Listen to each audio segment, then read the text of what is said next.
Cavalry تھی اور جو آریاؤں کی جو لیڈنگ فرنٹ لائن تھی وہ اس میں راجپوت تھے. سو کئی ہزار سال پہلے یعنی تقریباً 5000 سال قبل مسیح سے ہمیں آثار ملتے ہیں کہ راجپوتوں نے جو ہے وہ بر صغیر پہ حملہ کیا تھا باقی آریاؤں کے ساتھ, لیکن راجپوتس ور دا لیڈرز. جبکہ جٹ جو ہیں وہ بر صغیر میں آتے ہیں تقریباً 100-200 قبل مسیح کے آس پاس, اور وہ ریڈ کرتے ہیں اس ایریا کو, خاص طور پہ پنجاب اور آگے گنگا جمنا تک جٹ جو ہیں وہ پھیل جاتے ہیں. تو اس طرح ان دونوں میں کافی فرق ہے, اور بعض ہسٹورینز کا خیال ہے کہ جٹ جو ہیں وہ سائیدینز ہیں یا اسکائیدینز بھی جنہیں بعض لوگ پروناؤنس کرتے ہیں, یا سیتھی قسم ہے آریاؤں کی, لیکن they are much later settlers of subcontinent. Anyway, تو جٹ جو ہیں وہ بہت بہادر قوم ہے, اور مغلوں کو سب سے زیادہ تنگ جو ہے وہ جٹوں نے کیا. پہلے جو ہے وہ ہندو جٹوں کی صورت میں, پھر مسلمان جٹوں کی صورت میں, اور فائنلی سکھ جٹوں کی صورت میں جٹوں نے مغلوں کو ایک بہت ٹف ٹائم دیا, خاص طور پہ پنجاب میں. اب کئی لوگ کہتے ہیں کہ جی پنجابیوں نے جو ہے وہ بیرون ملک سے حکمرانوں کو دعوت دی. یہ بالکل غلط کانسیپٹ ہے. اگر آپ تاریخ کا تھوڑا سا مطالعہ کریں تو بابر کو جس شخص نے دعوت دی تھی پنجاب پہ حملہ کرنے کی, وہ پنجابی نہیں تھا, ہی واز اے مغل. تو وہ جو مغل گورنر تھا پنجاب کا, اس نے کہا تھا کہ جناب آپ آئیے اور یہاں پہ حملہ کیجئے, اور لودھیوں کے خلاف. اور لودھی بھی جو تھے وہ افغان تھے, کوئی نیٹو سنز آف دا سوائلز نہیں تھے. تو اس طرح ایک عجیب ریویژنسٹ قسم کی لیفٹسٹ ہسٹری کریٹ کی جا رہی ہے جس کا حقیقت سے کوئی تعلق نہیں ہے. بہرحال تو جٹ جو ہیں وہ بہادر لوگ ہیں. وہ اسی طرح فار سینچریز اور فار تھاؤزنڈز آف ایئرز انہوں نے ان بریڈنگ کی ہے, اپنی ہی کاسٹ میں شادی کرتے ہیں, اپنی کاسٹ سے باہر شادی نہیں کرتے. They are large land holders, اور اس کے علاوہ ان کے پاس مویشی اور بھیڑیں اور گھوڑے اور اس طرح کے جانور جو ہیں وہ پالتے ہیں. آلدو جانور پالنے کی جو اسپیشلائزیشن ہے وہ ہمارے پاس گوجر کاسٹ میں ہے, جن کا میں پہلے اسی ویڈیو میں ایک دفعہ ذکر بھی کر چکا ہوں.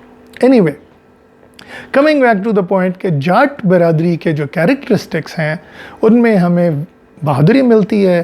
اچھا, at the same time with in the conjugal relation ان کی جو ریپوٹیشن ہے وہ یہ ہے کہ جیسے وہ ایک گیت سا بھی مشہور ہے کہ جٹ کڑیاں تو ڈردہ مارا منڈے ہوتے ڈانگ رکھتا, کہ جٹ کی جو مردانگی ہے وہ مردانگی ایکسٹرنل ورلڈ کے لیے اپنے گھر میں وہ اپنی خواتین کی کافی عزت کرتا ہے اور ان کا کافی احترام کرتا ہے, اور with in of course the cultural context.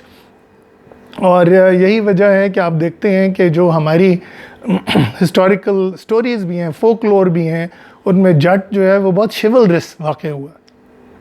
اچھا, اب تھوڑی سی بات کرتے ہیں ارائیں کی, کیونکہ ارائیں جو ہے وہ لاہور کی ایک ڈومیننٹ برادری ہے, اور لاہور کی اکثریت برادریوں میں جہاں تک ہے وہ ارائیوں کی ہے. تو Arain as contrasted with Jats small land farmers, اور وہ اسمال لینڈ ہولڈنگ کی وجہ سے ان کا ایک خاص اسٹیریوٹائپس ہیں. They considered very hard working, they considered very پیٹی آلسو. اور حالانکہ میں سمجھتا ہوں کہ یہ بھی ایک مسکنسیپشن ہے, جیسے وہ ہے نا کہ یہ تو بندہ سائندہ وسا نہ کرے ارائندہ, تو اس قسم کی باتیں آپ نے سنی ہوں گی. لیکن یہ میرے خیال میں اس وجہ سے ہے کہ ہمارے ایک طرف جو ہندو کلچر میں برہمن اور دوسرے طرف مسلمان کلچر میں سادات, دونوں جو ہیں وہ ویلتھ کی طرف یا پیسے کی طرف ایک نیگیٹو رویہ رکھتے ہیں. اسی طرح لارج لینڈ فارمرز ہونے کے ناطے جٹ بھی جو ہیں وہ پیسے کو اتنی اہمیت نہیں دیتے, کیونکہ فصل میں تھوڑا بہت فرق ہو بھی جائے تو ان کی لارج لینڈ ہولڈنگز کی وجہ سے انہیں زیادہ فرق نہیں پڑتا تھا. لیکن ارائیوں کا بنیادی مسئلہ یہ تھا کہ بیکاز وہ چھوٹے چھوٹے پلاٹس پہ کام کرتے تھے, اور اسی لیے جیسے ہم کہتے ہیں نا کہ ہمارے سینی ہندوؤں میں جو سینی کاسٹ ہے it's exactly the same caste as the Arain, یا مالی بھی انہیں کہا جاتا ہے. تو مالی بھی ایک کاسٹ ہے, یہ صرف کوئی پروفیشن نہیں ہے. تو مالی اور ارائیں اور almost the same people. Any way, تو ارائیں چونکہ اسمال لینڈ ہولڈنگ سے کام کرتا تھا, اس کو پیٹی کیش سے ڈیل کرتا تھا, تو اس لیے اس میں وہ پیٹینس اس کو ایٹریبیوٹ کی جاتی ہے کہ بھئی یہ ایک ایک پیسہ ایک ایک دمڑی کا حساب رکھ رہا.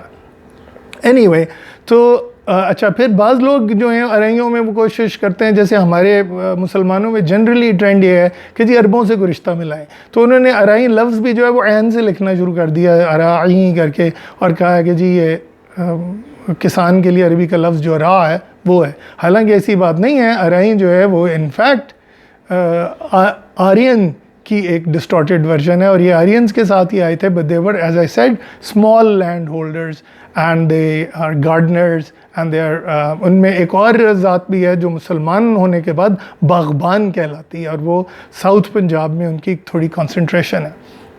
اینی وے، سو جٹوں اور ارائیوں کی بات ہو گئی، تو اب کچھ بات کرتے ہیں شیخ کی. اب شیخ جیسے میں نے آپ کو بتایا کہ ایک بہت واسٹ برادری ہے، اس میں برہمن بھی ہیں، اس میں کشتری بھی ہیں، لیکن اس میں ویش بھی ہیں. اور اتفاق سے جو ویش ہیں یعنی ٹریڈر یا مرچنٹ کلاس جو ہے برصغیر کی، وہ بہت بڑی تعداد میں شیخ کہلائی. اچھا، اور اس میں جو ویشوں کی جو ایک میجر کاسٹ ہے بنیا، جیسے ہم کہتے ہیں ہندو بنیا، تو ہندو بنیا جو ہے جب بڑی کثرت سے مسلمان ہوا تو اس نے اپنا ٹائٹل شیخ رکھا اور کوئی اور ذات نہیں اپنائی، اور لفظ بنیا بھی اپنے نام سے ہٹا دیا. تو اس وجہ سے اکثر شیخوں کے بارے میں مشہور ہے کہ وہ کنجوس ہیں، وہ پیسہ بہت اکٹھا کرتے ہیں، they very shrewd businessmen, they very good businessmen. حالانکہ ہمیں اور کاسٹ بھی ملتی ہیں جو کہ اپنے آپ کو شیخ کہلواتی ہیں، جیسے برہمنوں میں بہت سارے لوگ ہیں جنہوں نے اپنے جو روایتی نام تھے، جیسے علامہ اقبال جو ہیں ان کے دادا بھی برہمن تھے اور his father was a convert، تو انہوں نے اپنا نام شیخ محمد اقبال رکھا تھا، اور ہمیں نہیں پتہ کہ ان کی بطور برہمن سب کاسٹ کیا تھی. بلکہ جب ہم دیکھتے ہیں کشمیری کاسٹ کو، تو کشمیری برہمنوں نے اکثر اپنے نام رکھے ہیں تھوڑا اڈاپٹ کر کے، جیسے بھٹ جو ہیں وہ بٹ ہو گئے ہیں، اور دھر جو ہیں وہ ڈار ہو گئے ہیں، لون جو ہیں وہ لون ہی رہے ہیں. تو یہ 3 کامن کشمیری برہمن نیمز ہیں جو کہ تھوڑی سی چینج کے بعد انہوں نے اپنے ناموں کے ساتھ شیخ لگانا پسند نہیں کیا اور اپنی کاسٹ کو مینٹین کیا.